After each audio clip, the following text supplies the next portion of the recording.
watching Avatar: The Last Airbender for the first time. Part 4, Episodes 11 through 16.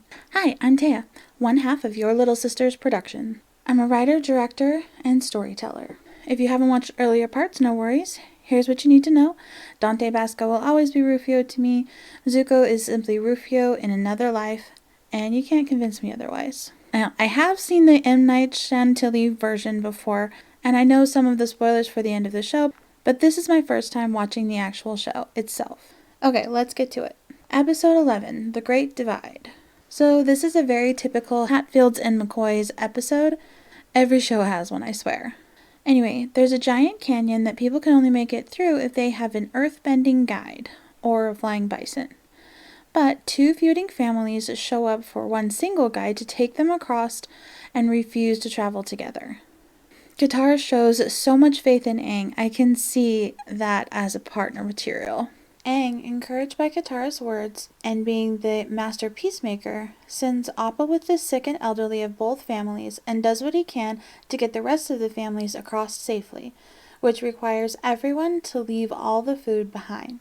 Katara and Sokka, who were fighting at the beginning of the episode, both take sides with the different families. Both families break the rules and bring food. Sokka Gryffindors himself into some trouble again. Me too. I only took their side because they fed me. Amplified problems is a technique used when showing problems between two people versus having that same problem on a huge scale, such as generations of families fighting. In the end, everyone is able to work together to fight the giant bugs that are attracted by the food everyone snuck in. Finally fed up, Aang tells a lie about the trivial way the feud got started, and the families agree to get along. Katara and Sokka, kind of. On to the storytelling. Not gonna lie, I was bored during this episode. Maybe it's because the storyline is so overused. In every show there's a Hatfield and McCoy episode. The storytelling is feuding families, not Family Feud. That's a completely different trope. The Hatfields and McCoys are the most famous examples in history, so it's often just called the Hatfield and McCoys trope. Basically, you have two unreliable narrators who both see themselves as being wronged by the other family, and it leads to years of sad, unwanted deaths or just suffering, depending on the age range of the show. Usually, this show utilizes color saturation a lot, and this episode is all tan and brown, when the rest of the episodes have such rich color. Whenever there's a Fire Nation episode, it's all red. Whenever there's an Earth one, it's usually green. And the water ones are this white and blue, but this one was just tan. Like, so much of the episode was just tan. And I think that added to my dislike. Also in this episode, it has a lack of progress in the overall story. It makes you really feel the monotony of their journey through the divide. And I'm sorry, but the ending is kind of unsatisfying. Stories are made of promises, progress, and payoffs. Within this episode, we are promised that Sokka and Katara will find a way to work out their differences, and they don't really do that. They just kind of put them aside to fight the giant bugs. Plus, there are giant bugs. Not a huge fan of this episode. Alright, let's move on. Episode 12, The Storm. This episode has Aang and the gang hanging out, wishing for food, while Aang is having nightmares about his running away after he learned what was in store for his avatar training. His reasoning makes a lot more sense than it did in the M. Night Shyamalan one, which never really felt right to me. Meanwhile, Zuko's authority is being questioned by his crew, and Iroh tells them his backstory, and we see the difference between Aang and Rufio. Starting with their father figure, one duels his son in the name of honor versus just a father-like friend fighting for Aang's welfare. He wanted him to be a kid, which explains even more why Aang was so gung-ho about playing around ever since he got out of the iceberg. Sokka wants to join an old fisherman going out even though a storm is coming. The old man reprimands the Avatar for hiding for 100 years. Katara defends Aang, making his guilt worse, which leads to him telling her about his past and running away. She is, of course, understanding, and he learns to put the past behind him. Rufio is constantly trying to return to the way things were and can't let go of the past. However, now his crew understands his struggle a lot more. Eventually, Rufio's crew sees him save a man, and he makes the right decision to save their crew and leave the Avatar. Aang saves Sokka and the old man from the storm, and the old man and him clear the air. Storytelling. Character comparison is the tool used in this episode. This is when you put the spotlight on the differences in your antagonist and your protagonist. One of them ran away because he wanted to still be a kid. The other was banished because, as a kid, he was already a better person than his father. Please, Father, I only had the Fire Nation's best interest at heart. I'm sorry I spoke out of turn. You will fight for your honor. I meant you no disrespect. I am your loyal son. Rise and fight, Prince Zuko. I won't fight you. You will learn respect, and suffering will be your teacher. I looked away.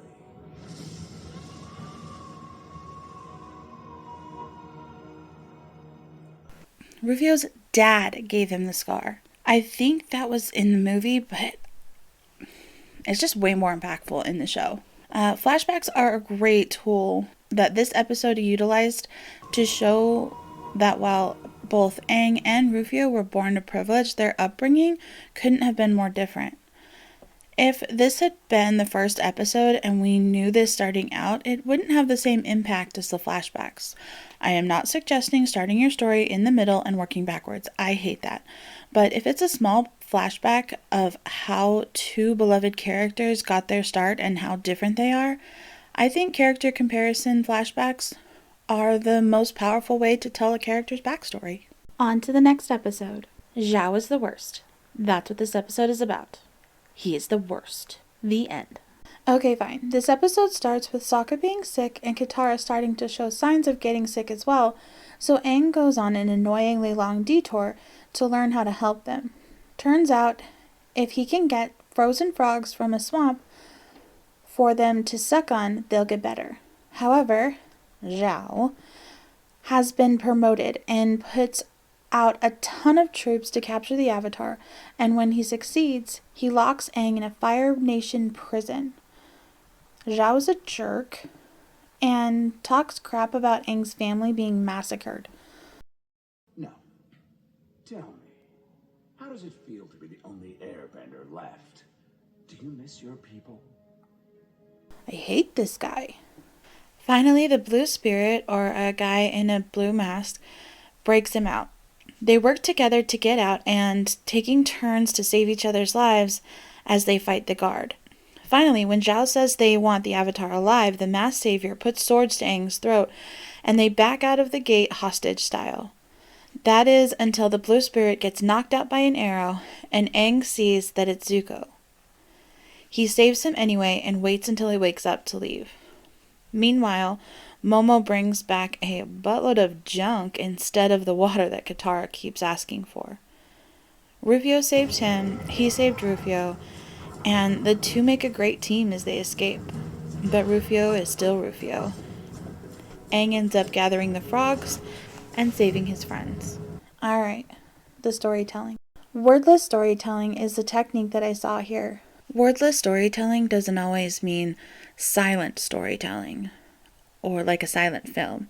It just means minimal dialogue and using visuals rather than words as the primary way of telling the story.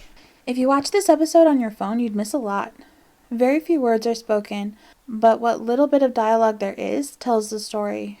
When Aang is being attacked, he keeps trying to get the frozen frogs, even though there's arrows flying at him. He trusts the blue mask without a word. Even when Rufio hears that they want the Avatar alive, so he puts swords to Aang's throat, we still trust him that he's only doing it to save him, even before we know who it is. When Zuko's awake, Aang asks him if the war hadn't happened, could they have been friends? You can tell that Aang was hurt by the answer, and we see both boys miserably reflecting on the night's events. This whole ending would have been much less impactful had the dialogue tried to explain things. Wordless storytelling was a great technique for this story. Okay, on to episode 14, The Fortune Teller.